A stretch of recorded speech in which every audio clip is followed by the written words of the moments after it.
I hope you aren't expecting any huge changes to EA's latest NHL game, because you'll be sorely disappointed if you were. Franchise and Be a Pro modes are almost identical to their NHL 24 iterations, with very slight additions brought forth to HUT and World of Chel.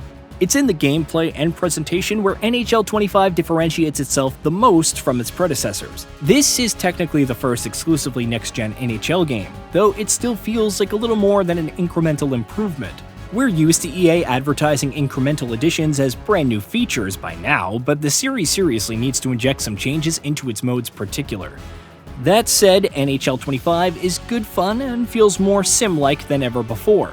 Let's discuss all the small improvements and how they add up to make NHL 25 what it is. About him is telling you that he's confident and composed right now.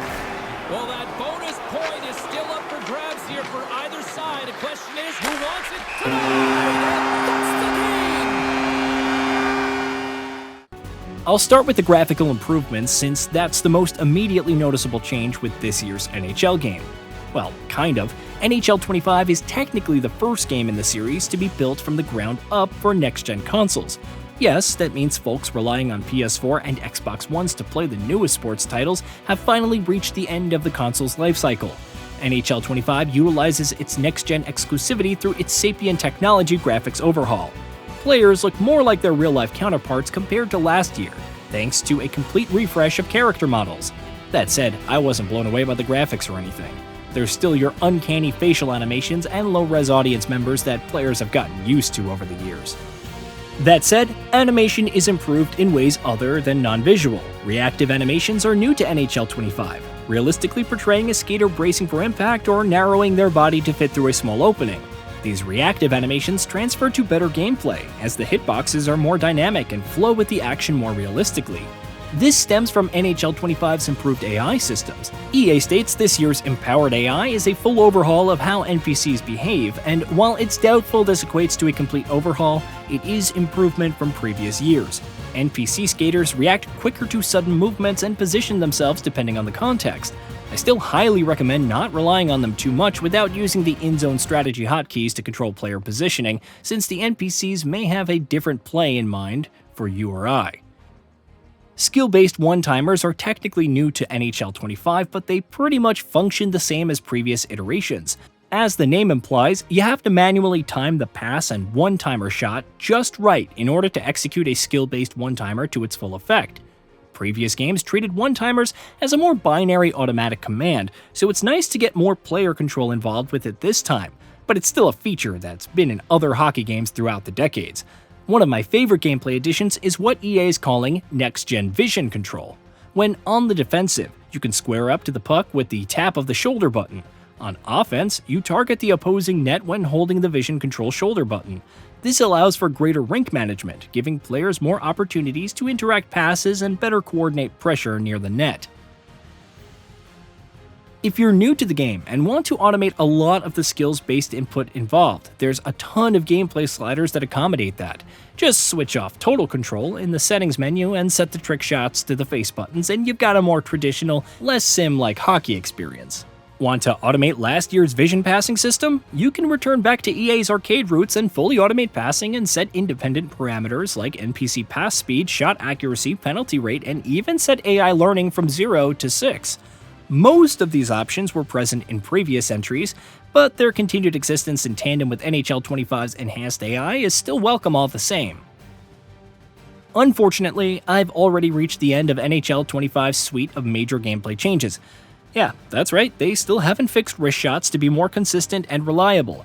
I've gotten used to the hit stick controls, but still never figured out how to reliably execute a simple wrist shot thanks to its subjective thumbstick input.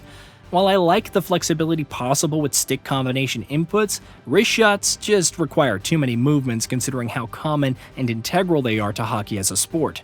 You have to flick to the side and motion down and all the way up to a swift motion to pull it off, and well, it succeeds at about the same rate as waggling a Wiimote in front of a motion sensor. When you have YouTube tutorials saying to position away from the net to perform a wrist shot, you have an integral problem that needs fixing. At least make wrist shots rebindable on a face button or something. Anyway, enough about my wrist shot rant. Last year's innovative sustained pressure and fatigue systems returns unchanged. Staying near the opposing net for prolonged periods of time adds to the pressure meter, which accelerates player performance while wearing down the opposing AI. EA has managed to balance the system so the enhanced reactive AI recognizes when a player is just milking the puck for the sole purpose of upping the pressure meter by poking the puck and trying to intercept. Speaking of pokes, poke checks remain the most reliable means of intercepting, just like the past games, so FYI. Unfortunately, NHL 25 does very little to change its stale suite of modes, which have been pretty much the same for the past 5 years. The most notable changes come to Hockey Ultimate Team and World of Chel. Hockey Ultimate Team, or HUT for short, features a new wildcard mode this year, which allows players to level up their players within HUT offline for the first time through a singular XP progression path. In fact, every mode in HUT streamlines XP through a singular progression path, helping ease the convoluted confusion that past entries gave players with their many separate paths. Wildcard is constantly updated with new challenges and rewards as you'd expect from any HUT mode, and all the previous HUT modes return here unchanged. World of Chel functions as NHL 25's event portal, of which the new NHL 94 flashback event looks especially promising with its pixelated graphics.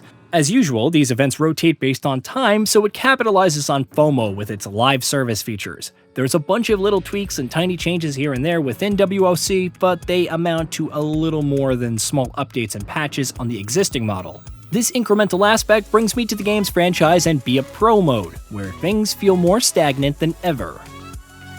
There's no two ways about it. Franchise is virtually unchanged from previous years. Sure, menus have been streamlined with a new tab layout and franchise hub, but the content is almost exactly identical to previous years.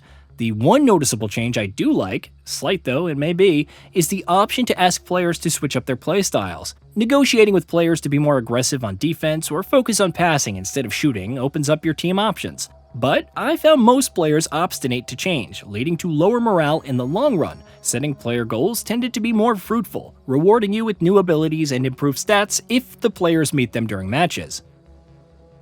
Be a Pro has been my personal favorite mode within EA's NHL games thanks to fun quirky features like purchasing cars and homes through salary perks.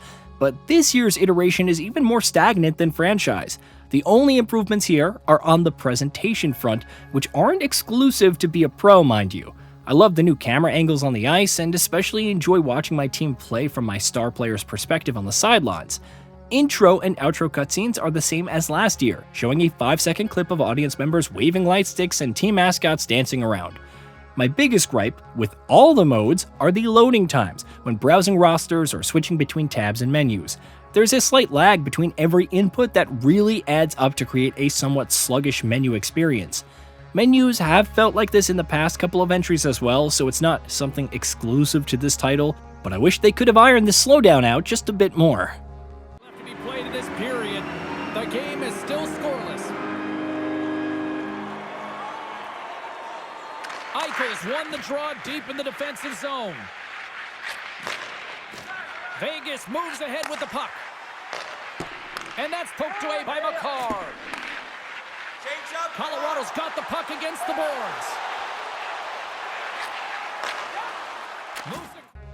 Rivalry Games gets additional flair with a new grudge match presentation, which shows matchup history throughout the ages and contextual broadcast info on real-life details from the team's last matchups. It's a brief little presentation addition, but it adds a fair bit of liveliness to matches while immersing players more into the game of hockey through team history.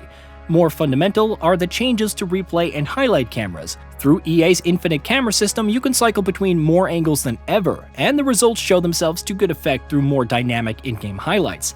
There are slight presentation additions to be sure. All in all, NHL 25 changes very little from the last game, especially in its modes. It's in the AI and animations where this game differentiates itself the most, and even those additions feel incremental at best. HUT gets a new wildcard mode and a general streamlining of XP progression, but aside from that and tiny incremental improvements, there's nothing new to get excited about. Still, the host of iterative improvements to add up to a game that feels more polished and presentable than last year, and the gameplay further lends itself to a more sim-oriented angle if you wish to play that way. NHL 25 is a solid hockey game in and of itself, and comes highly recommended if you skip the last 5 games in the series. But for returning players, feels a little more than a live service update on an existing game.